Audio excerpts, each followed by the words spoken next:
A COP30 começou hoje em Belém. A partir de agora, diplomatas, líderes mundiais, cientistas e empresários participam de 2 semanas de conversas para definir ações concretas contra a emergência climática.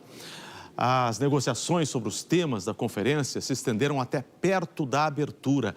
O Tiago Eltz conta pra gente como foi o início do evento. Tiago, boa tarde. Então, foi dado o pontapé inicial. Conta tudo pra gente, por favor.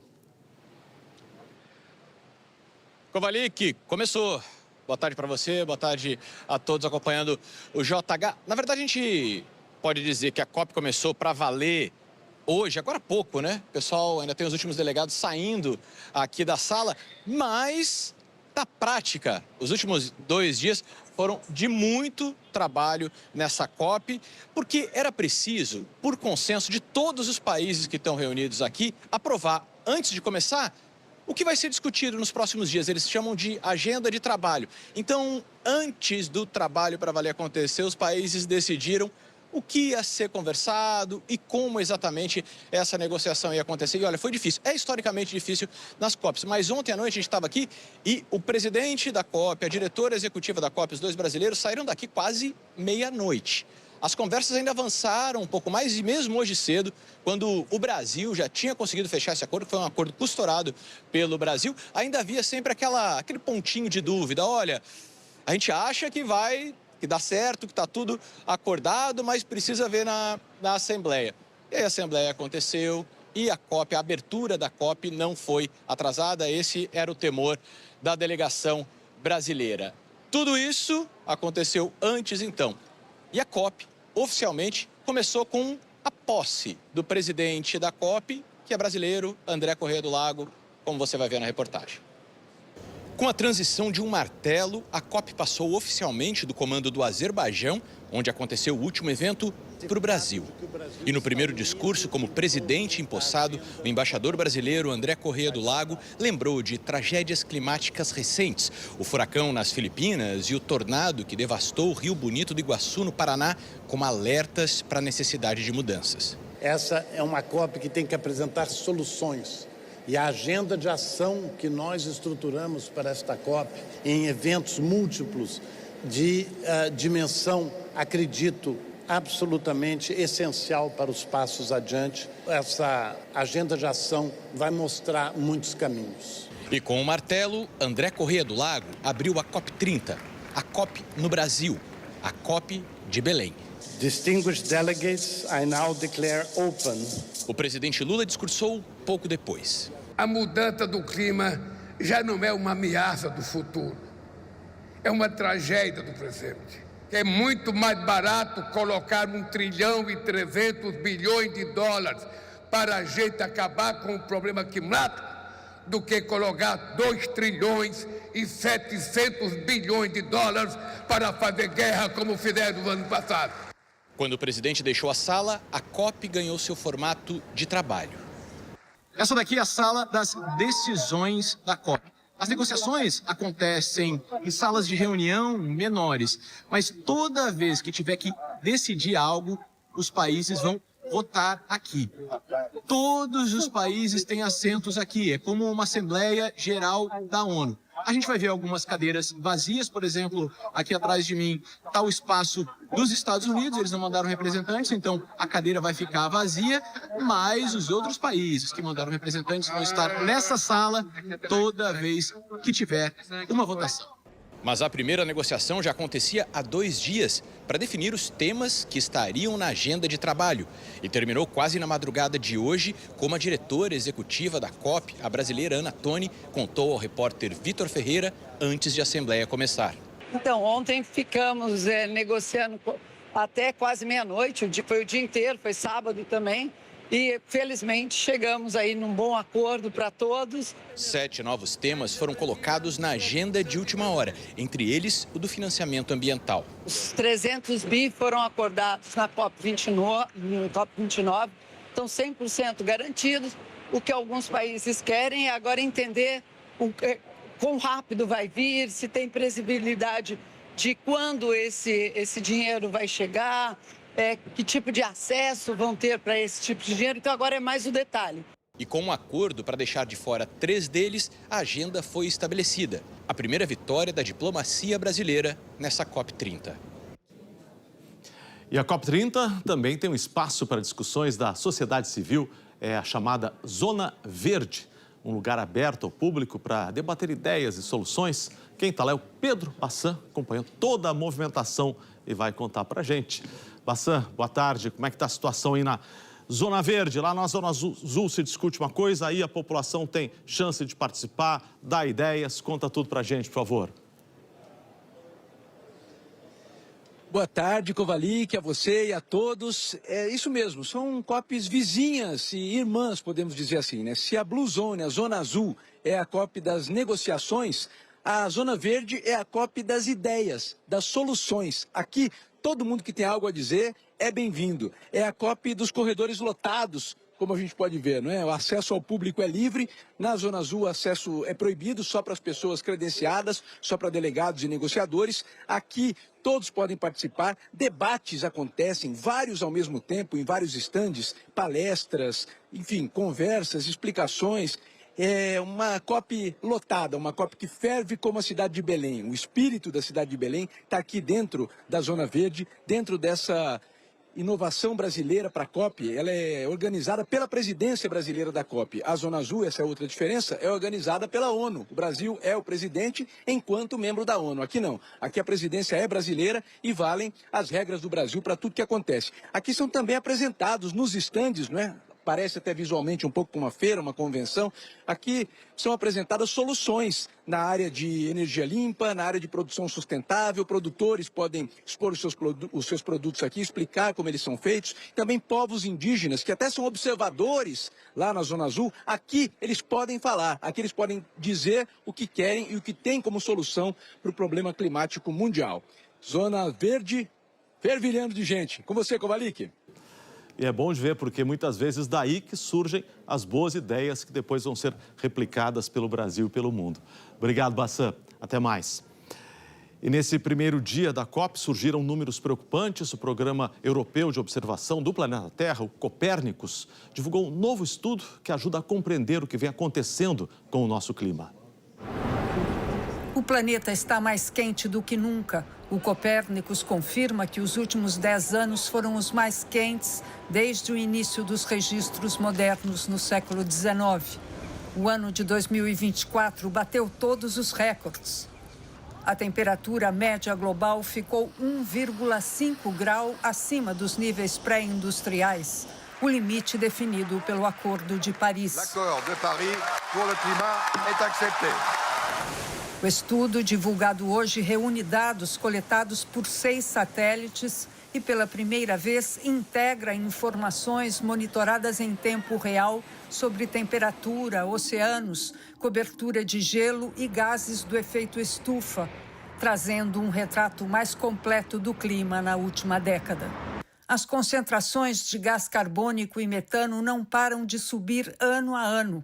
No total, 5% desde 2015.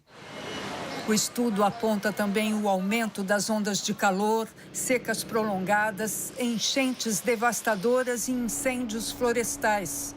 Os cientistas chamam esse processo de aceleração climática. O Copérnicus alerta que, se as emissões de gases do efeito estufa não forem reduzidas, o aquecimento global deve ultrapassar permanentemente o limite de 1,5 grau já na próxima década. Quando, na COP21, há 10 anos, os países assinaram o Acordo de Paris, o aquecimento global havia chegado a 1,04 grau. E acreditava-se que só chegaríamos a 1,5 em 2042. O estudo é divulgado no mesmo momento em que começa a COP30 em Belém. Entre números, gráficos e mapas, o que está em jogo é o tempo. O tempo que a humanidade ainda tem para mudar, antes que o planeta mude por nós. Então vamos para a previsão do tempo. Jaqueline Brasil já está por aqui. Boa tarde, Kovalik. Jaque. Boa tarde para você.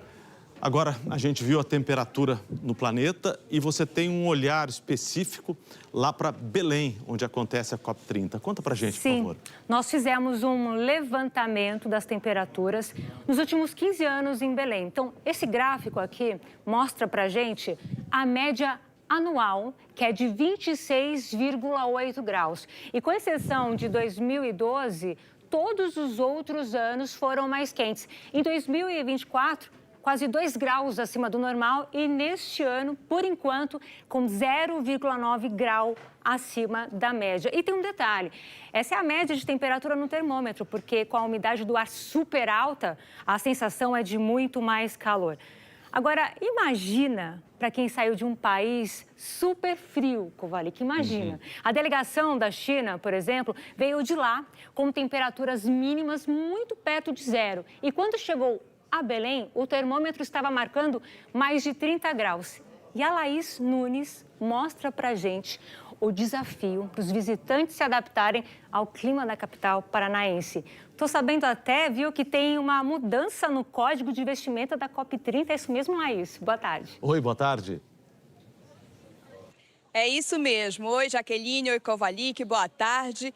Olha, agora faz 32 graus aqui em Belém, mas a sensação térmica hoje pode chegar a 40 graus. A alta temperatura nós já estamos acostumados aqui em Belém, mas também tem a questão da umidade. Nós estamos na Estação das Docas, que é um ponto da cidade que une a gastronomia, a cultura e eventos e que fica junto à Baía do Guajará, que é um dos motivos para toda essa umidade por aqui. Além dos rios e bacias, também tem a chuva frequente aqui na cidade. É claro, nós estamos dentro da floresta amazônica, onde as árvores também transpiram. Esse clima aqui é um desafio para quem vem de lugares com temperaturas mais baixas.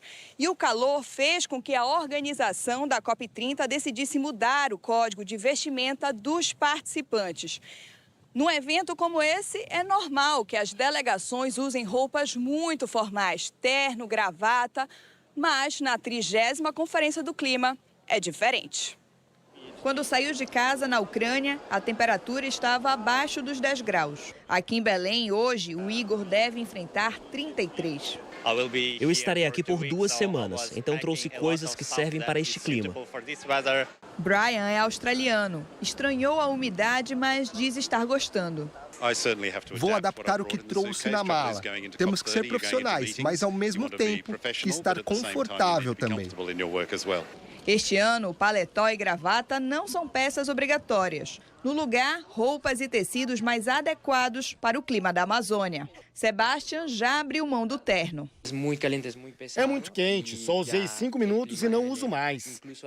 Até dentro da Zona Azul, que tem ar-condicionado, é muito quente. A conferência traz o debate de ideias e uma mistura de culturas, representada também pela vestimenta. Marianne é da delegação do Iêmen e combinou o hijab com o tênis. A peruana Cat escolheu um vestido leve e sandálias. O americano John usou um boné para se proteger do sol. O professor de ecologia afirma que é o planeta mandando uma mensagem. Talvez nós devêssemos estar um pouco mais desconfortáveis, porque está ficando cada vez mais difícil e nós estamos criando um clima que não serve para humanos. Então é bom ter um lembrete que o mundo está aquecendo e nós estamos aqui para traçar uma nova rota. Preocupação muito grande, né? Isso faz parte da adaptação até realmente a roupa, né? Agora, só fazer uma correção aqui, capital paraense. A gente está envolvido em todos os pontos do Brasil, paraense, tá? E um beijo para vocês. E a COP30 deve guiar e definir as ações dos países no combate ao aquecimento da Terra. Jaque, explica pra gente, a gente vê tanto as pessoas falarem, as autoridades falarem das metas. Como é que elas funcionam? Pois é, cada país traz os planos para reduzir a emissão de gases de efeito estufa. São os esforços individuais e coletivos para se adaptar às mudanças climáticas e salvar o planeta.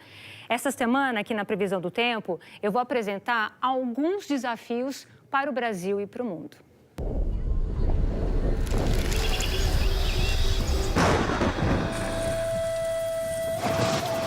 Vai estourar.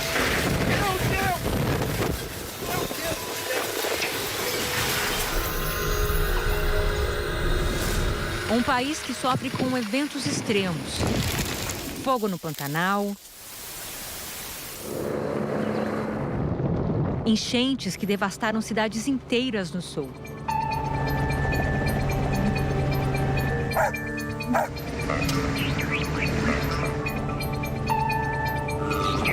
E a estiagem no norte do Brasil.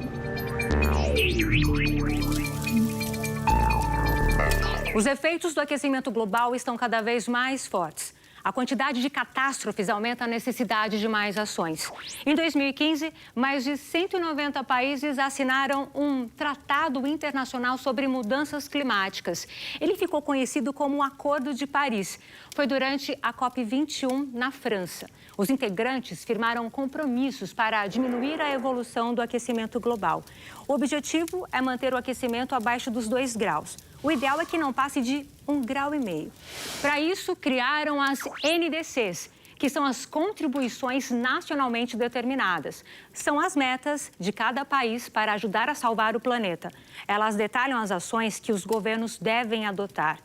A missão do Brasil é muito importante. É o compromisso de reduzir de 59% a 67% o nível de emissão de gases de efeito estufa até 2035. Até lá, a emissão desses gases tem que estar entre 850 milhões e 1 bilhão de toneladas de dióxido de carbono equivalente. Mas no último relatório do Inventário Nacional de Emissões, em 2022, os números mostraram que as emissões totais brasileiras foram de 2 bilhões de toneladas. Na maioria dos países, a emissão de gases vem principalmente da queima de combustíveis fósseis. Mas aqui é diferente. No Brasil, 70% das emissões vem do desmatamento das florestas. O carbono armazenado nas árvores e no solo é liberado para a atmosfera. O Instituto Nacional de Pesquisas Espaciais afirma que, em 2022, o desmatamento no país atingiu uma área maior que 2.200.000 campos de futebol. Por isso, a principal estratégia do país é reflorestar. Para atingirmos a meta até 2035, será necessário preservar as árvores que já existem, plantar novas e recuperar uma área equivalente a quase 16 milhões de campos de futebol. Iniciativas que unem tecnologia e ações voluntárias são parte importante dessa solução. Esta empresa brasileira utiliza inteligência artificial, imagens de drones satélites para identificar áreas degradadas. Ela faz um trabalho de restauração e recuperação ecológica. Em 4 anos, já distribuiu mais de 6 milhões de mudas de espécies nativas da Amazônia e da Mata Atlântica. Plantar e aumentar a área verde é uma missão para o Brasil.